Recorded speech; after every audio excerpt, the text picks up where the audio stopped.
Hello.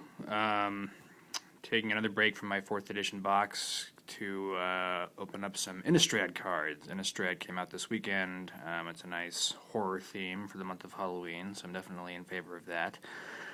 First of all, before I get to that, thanks for all the subscriptions and views and comments. I appreciate that. Makes me feel like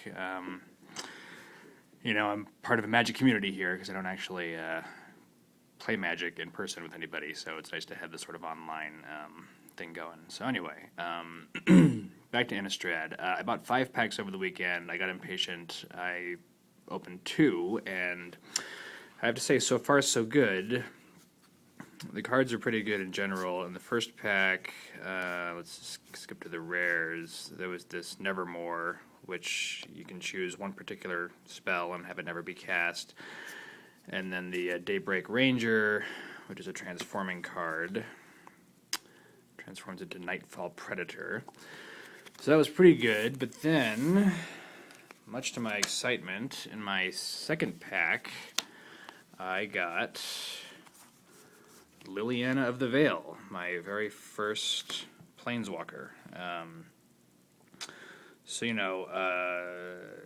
This is a pretty good card. It's obviously a Planeswalker. It's very valuable. It has a very low casting cost for a Planeswalker, and it has some pretty good abilities. +1 as each player discards a card, including yourself, which is not that great.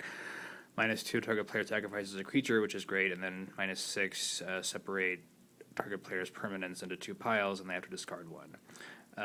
So that's pretty cool. One thing I will say, though, about this illustration, this has the potential to be a very nice illustration, but the proportions are just completely wonky if you look at the way she's kind of twisted around there.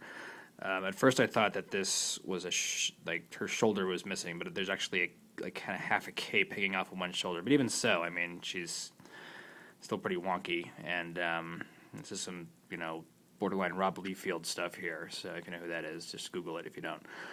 So anyway, let's see if my luck holds up with the rest of my 3 packs here. And I also got checklist, which is very important because obviously you don't want to have a transforming card in your hand. But I got this Thraben Sentry, which transforms into a Thraben Militia, which is 5/4, as opposed to being 2/2. So, all right, let's open the rest of these up.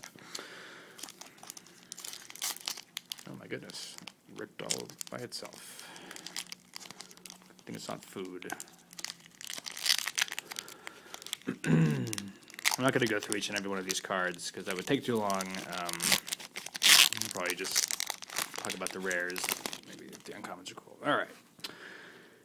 Kindercatch, Crossway Vampire, Lost in the Mist, Traveler's Amulet, Gnaw to the Bone, Ghostly Possession,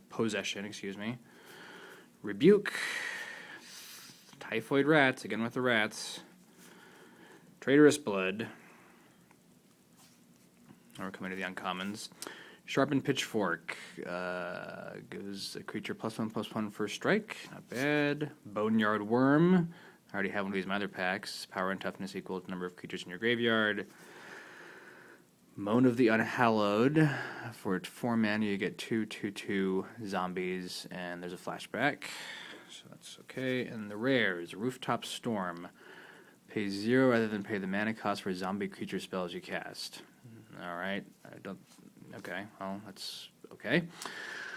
And the free card and the checklist, and Gastaff Shepherd. 2/2 for 2 mana. At the beginning of each cupcake, no spells were cast, transform, and he transforms into Gastaff Howler, who is 3/3 with Intimidate. And he transforms back if there are too many spells cast. Alright, well, not bad. Let's open up this demon guy and see what he has for us.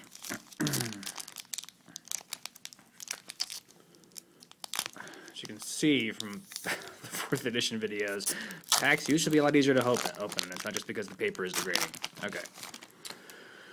Gruesome Deformity, Grave Bramble, Avacyn's Pilgrim, Bump in the Night. Nice, it's like a black lightning bolt.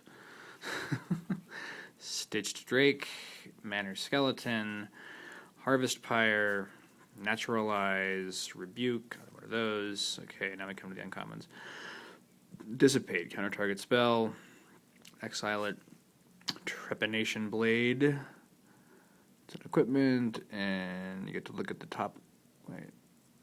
Okay, it's some weird look at the card effect. Cellar Door. Fans of Donnie Darko will appreciate this card. Target player puts the bottom card of his or her library into his or her graveyard as a creature card. You put a black 2/2 black zombie creature token onto the battlefield. Okay. So no matter who the target player is. Nice. All right, onto the rares. Splinter Fright. Trample and power and toughness equal to the number of creatures in your graveyard. Not bad. Demon Token, another checklist, and Delver of Secrets. Look at the top card of your library. If it's an instant or sorcery, transform, and it transforms into Insectile Aberration, which is a 3/2 flying creature. All right. The transforming card thing I think is pretty cool. I like to see it actually, how it works in practice, but obviously it's a pretty bold move to make two-sided cards in a playing card game.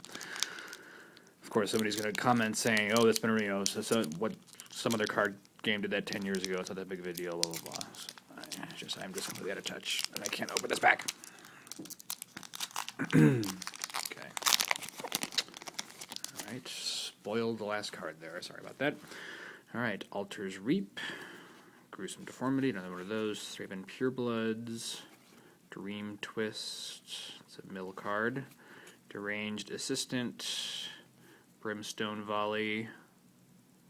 That is an expensive lightning bolt with a morbid enhancement. All right.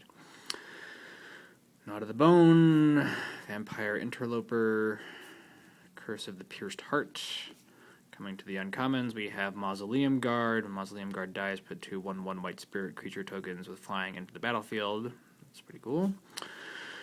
Lantern Spirit, flying, and can return to your hand. Geist Catcher's Rig. Geist, of course, is the German word for ghost. When Geist Catcher's Rig enters the battlefield, you may have it deal 4 damage to a target creature with flying. That's pretty cool. All right, our rare is Dearly Departed. 5/5 flying for 6 mana. As long as Dearly Departed is in your graveyard, each human creature you control enters the battlefield with an additional 1/1/1 counter on it. Not bad.